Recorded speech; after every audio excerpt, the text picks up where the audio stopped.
Peggy 18.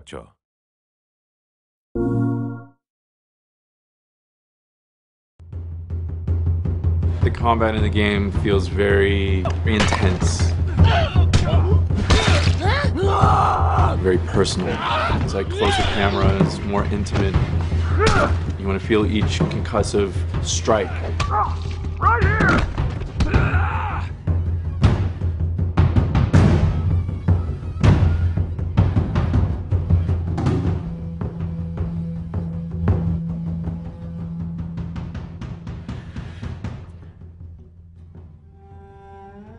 The people you're fighting in this world are no different from you. They're survivors just like you. They're trying to find anything to get by. We want to make you feel for these enemies. We want to make you hate them, feel sorry for them, be afraid of them. Make you feel kind of bad when you shoot at them. You have to feel that there is that consequence to engaging with these people and that there is something at stake. Your objectives aren't lining up, so now it's time to kill or be killed.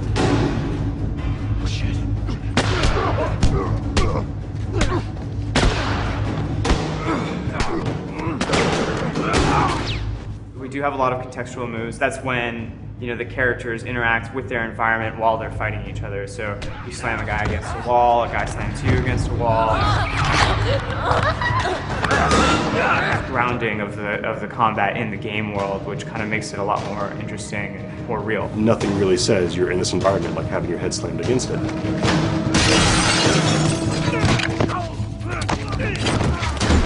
Stealth component is a big part of using the environment, like finding intelligent places to hide that give you flank groups. And the AI analyze the space that they're in, and they know, like, here's a place to hide that will allow me to flank the player and come around the side he's not looking.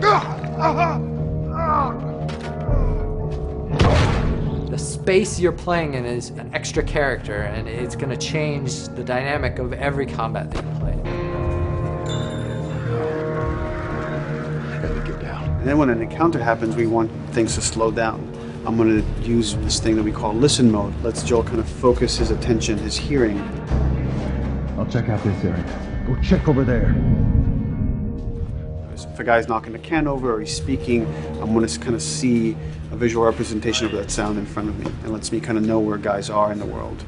But that lets us build tension. And that lets me now look at Ellie and see where Ellie's at and kind of approach the situation carefully.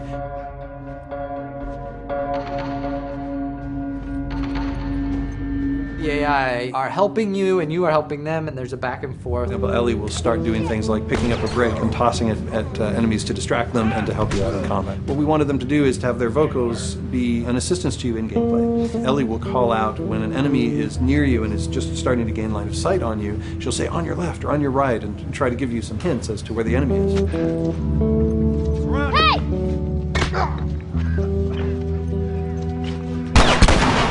I'm in a jam as Joel, and I'm pinned to the ground by a clicker. Tess might come in and like shoot an infected right off of me, and it's like, cool. I'm relying on them, and they're relying on me, and I feel like I'm working through this space together with them.